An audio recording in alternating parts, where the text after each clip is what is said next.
కుమార్, నేను all India OBC state ప్రెసిడెంట్ని. So ఇక్కడ మేము హెచ్సిలో గత 4 రోజుల నుంచి తెలంగాణ గవర్నమెంట్ అసలు నాశనం చేస్తుంది మా క్యాంపస్ని. 400 ఎకరాలు వాళ్ళది అంటారు కదా, మాకు 1975లోనే 2300 ఎకరాలు కేటాయించారు. ఈ 400 ఎకరాలు వాళ్ళకి ఏ విధంగా వెళ్తుంది? 29th నుంచి పండుగ రోజు 4 రోజులు వచ్చేసి దాదాపు 60-70 జేసీబీలు 4 రోజులు సండే అనకుండా ఫెస్టివల్ అనకుండా నాన్ స్టాప్గా మా అడవిని మొత్తం నాశనం చేశారు. సో రేవంత్ రెడ్డి గారు మేము ప్రశ్నిస్తున్నాం ఏంటంటే 400 ఎకరాలు మీరు అంటారు కదా, మరి సండే రోజులు పనిచేస్తున్న కారణం ఏంటిది? మీదైనప్పుడు హోటల్ స్టే తీసుకొచ్చి చేయాలి కదా. మా అడవి నాశనం చేశారు. అక్కడ జింకలు ఉన్నాయి, ఎన్నో వన్యప్రాణులు ఉన్నాయి. ఆ వన్యప్రాణులకి చాలా ఇబ్బంది అవుతుంది. అవి ఇప్పుడు ఎక్కడ వెళ్ళాలి? చుట్టుముట్టు చూసుకుంటే ఇక్కడ ఏ ప్రాంతంలో కూడా ఇంత అడవి లేదు.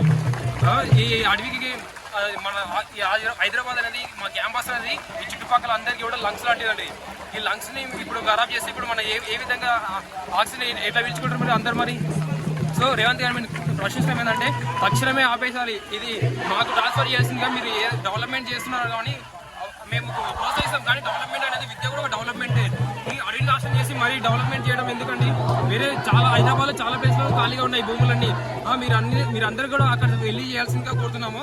తక్షణమే మా భూమిని మాకు కేటాయించిందిగా. ఈ దురదృష్టకరం ఏంటంటే ఇన్ని 4 రోజుల నుంచి మాకు సరిగ్గా క్లాసులు జరగడం లేదు. ఎప్పుడు కూడా ఇంత పోలీస్ ప్రొటెక్షన్ అనేది లేకుండే ఈ రోజు వచ్చి మీ పోలీసులు వాళ్ళు వచ్చి మా విద్యార్థుల మీద లాఠీ చార్జ్ ఇవన్నీ చేస్తున్నారు. సో తప్పకుండా మీరు అందరూ కూడా వెంటనే తక్షణమే వెళ్ళాల్సిందిగా కోరుతున్నాము. ఎన్ని వచ్చినాయి బుల్డోజర్స్? 70-80 వచ్చిన 70-80 4 రోజులు నాన్ స్టాప్ గా చేశారు. అడవి మొత్తం నాశనం చేశారు. మిమ్మల్ని అక్కడికి మాకు ఇక్కడ మా క్యాంపస్ నుండి కొంచెం దూరం ఈస్ట్ క్యాంపస్ ఉంటుంది.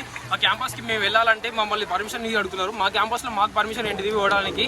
మేము ఏమైనా ఫోటోలు ఇస్తుంటే ఫోటోలు ఇస్తున్న వాళ్ళని కూడా జైల్లో వేయడం జరుగుతుంది. సో మేము చాలా ఖండిస్తున్నాము రేవంత్ రెడ్డి గారిని. వెళ్ళిపోయినా ఉన్నాయి ఇంకా బుల్డోజర్స్.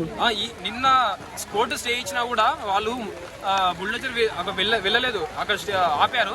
ఆపి కూడా మనుషులతో కటింగ్ చేపిస్తున్నారు. కోర్టు అధికారాలను కూడా మీరు లెక్క చేయకపోవడం ఏంది గవర్నమెంట్?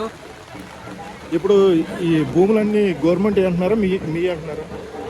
గవర్నమెంట్ ఇది అని మాదేనే కదా. 1975లో 2300 ఎకరాలు మాకు కేటాయించారు. మా భూమి మాది ఎక్కడుంది మరి? మా భూమిని మాకు చూపించి మీ భూమి తీసుకోండి. మీ ఇప్పుడు భూ సమస్య అనేది కాదని ఇప్పుడు ఈ అడవిని ఎందుకు నాశనం చేయాలనుకుంటారు? అదే మా ప్రశ్న.